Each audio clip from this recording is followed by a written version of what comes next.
So ngayon guys ay magpapalit tayo ng plate,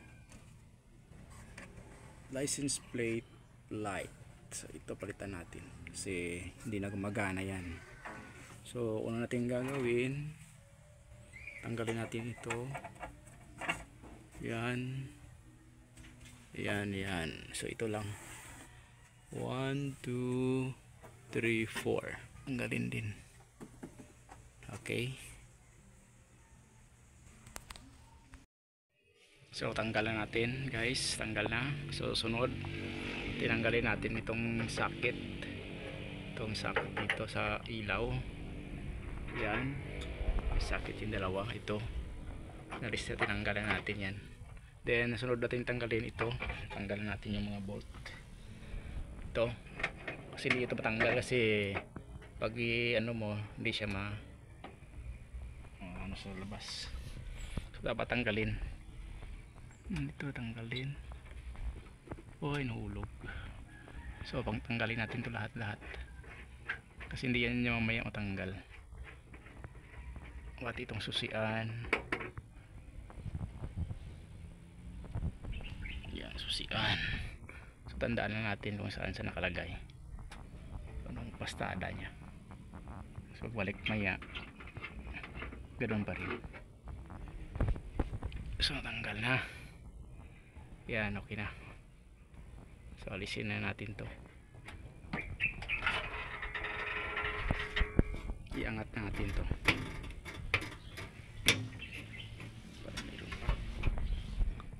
Ayun pa ba? Wala. Yan. Okay na.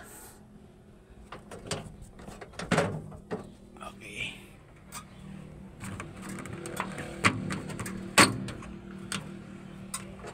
So meron pa dito sa ano? Meron pa. Yan, tanggal na.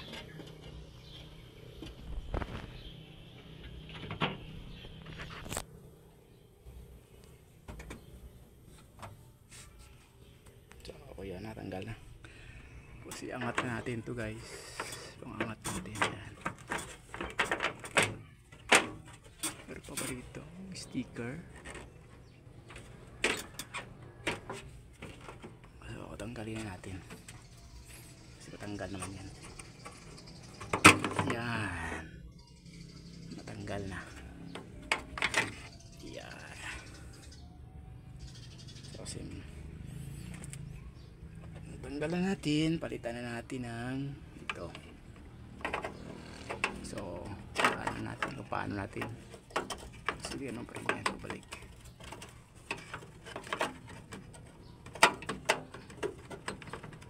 Mahirap pag isang kamay lang ginagamit. Yan.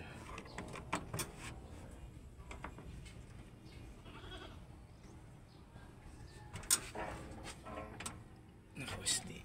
So kaya natin hugutin dito. Yan. Yan na.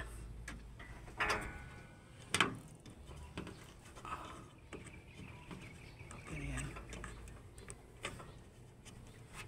Next ito. Tanggalin natin ito.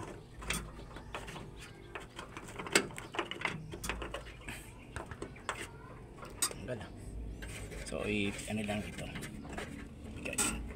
Para maluwa ang lock yan. Naalis ng ilak.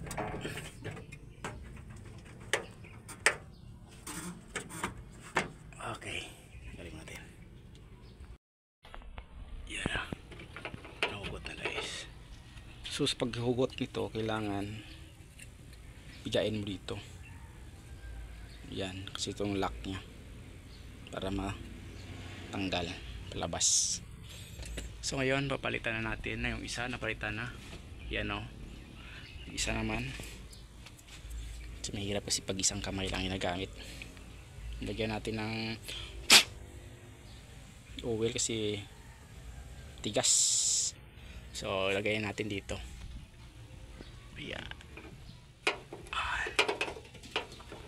Dandahan lang. Yan.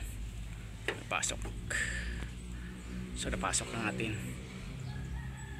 Napasok na natin guys. Yan. Dahil napasok na, tingnan natin kung na-lock siya. Umayos dito. Yan. Ito, tigas na rin.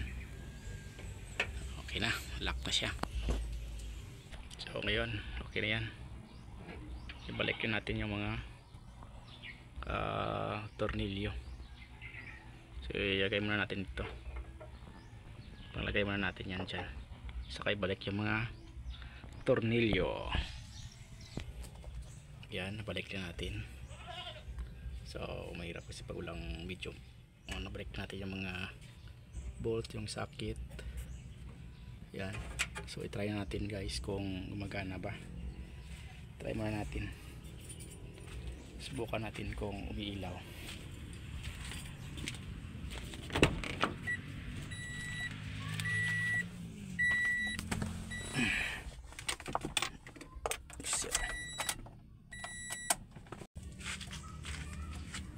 Natin kung nag-ilaw siya. Okay, umiilaw nga. Yun ang kadali ang yun ang kadali ang pagpalit ng plate number light ng ating Vios Gen 3. So ibalik na natin ito. Balik natin yung isa-isa.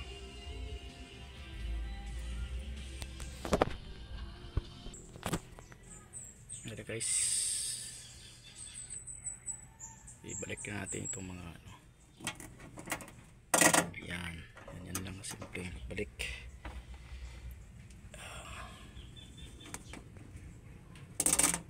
Yan.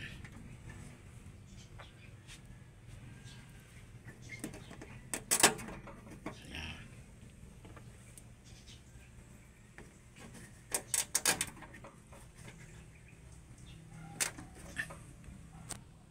At yan na nabalik na natin. Okay na. Yan, simple yung pagbalik ng